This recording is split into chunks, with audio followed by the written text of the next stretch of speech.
بسم اللہ الرحمن الرحیم۔ حضرت عمر فاروق رضی اللہ عنہ کی حیرت انگیز حکومت۔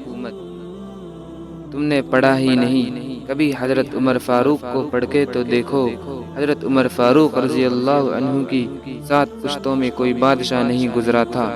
آپ بھیڑ بکریاں اور اونٹ چراتے تھے، بڑے ہوئے تھے، اور آپ نے تلوار بازی اور تیر اندازی بھی کسی اکیڈمی سے نہیں سیکھی تھی۔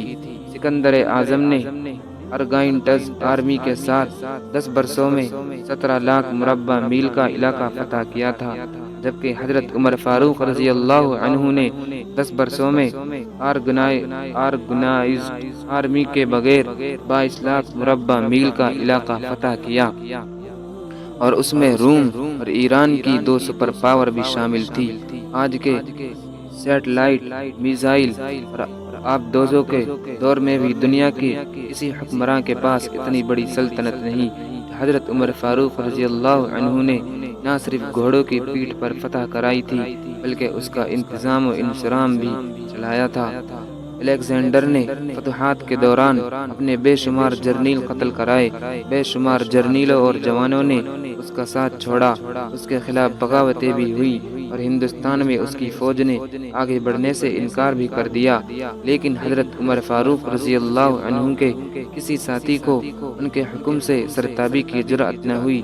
وہ ایسے کمانڈر تھے کہ آپ نے عین میدان جنگ میں عالم اسلام کے سب سے بڑے سپہ سالار حضرت خالد بن ولید رضی اللہ عنہ کو معزول کر دیا، اور کسی کو یہ حکم ٹالنے کی جرأت نہ ہوئی۔ آپ نے حضرت سعد بن ابی وقاص رضی اللہ عنہ کو کوفے کی گورنری سے ہٹا دیا۔ آپ نے حضرت حارث بن کعب رضی اللہ عنہ سے گورنری واپس لے لی۔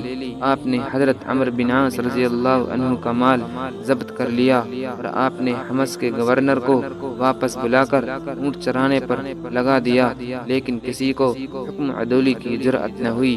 الیگزینڈر نے 17 لاکھ مربع میل کا علاقہ فتح کیا، لیکن دنیا کو کوئی نظام، کوئی سسٹم نہ دے سکا، جبکہ حضرت عمر فاروق رضی اللہ عنہ نے دنیا کو ایسے سسٹم دیے جو آج تک پوری دنیا میں رائج ہیں۔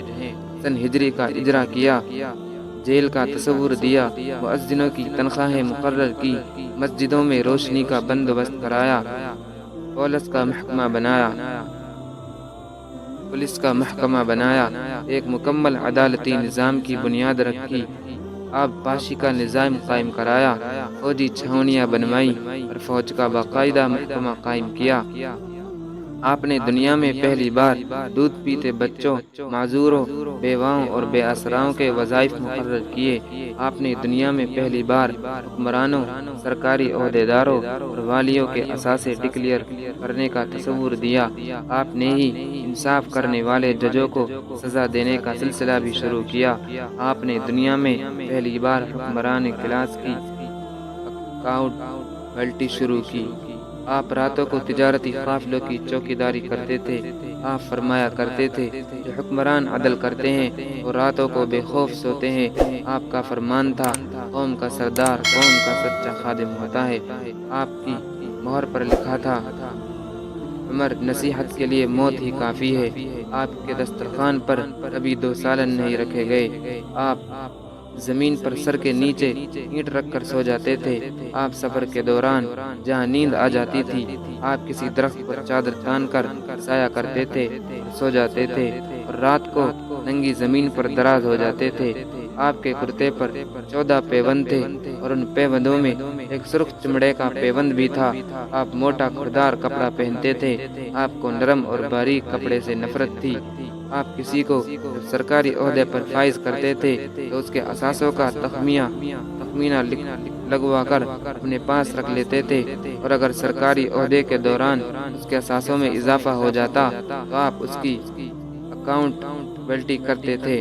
آپ جب کسی کو گورنر بناتے تو اسے نصیحت فرماتے تھے، کبھی ترکی گھوڑے پر نہ بیٹھنا، باریک کپڑے نہ پہننا، چھنا ہوا آٹا نہ کھانا، دربان نہ رکھنا، اور کسی فریادی پر دروازہ۔ آپ فرماتے تھے، ظالم کو معاف کر دینا مظلوموں پر ظلم ہے۔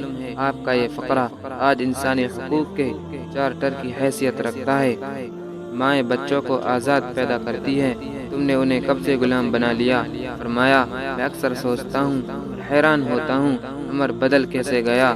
آپ اسلامی دنیا کے پہلے خلیفہ تھے جنہیں امیر المؤمنین کا خطاب دیا گیا۔ دنیا کے تمام مذاہب کی کوئی نہ کوئی خصوصیت ہے، اسلام کی سب سے بڑی خصوصیت عدل ہے، اور حضرت عمر فاروق رضی اللہ عنہ وہ شخصیت ہیں خصوصیت پر پورا اترتے ہیں۔ آپ کے عدل کی وجہ سے عدل دنیا میں عدل فاروقی ہو گیا۔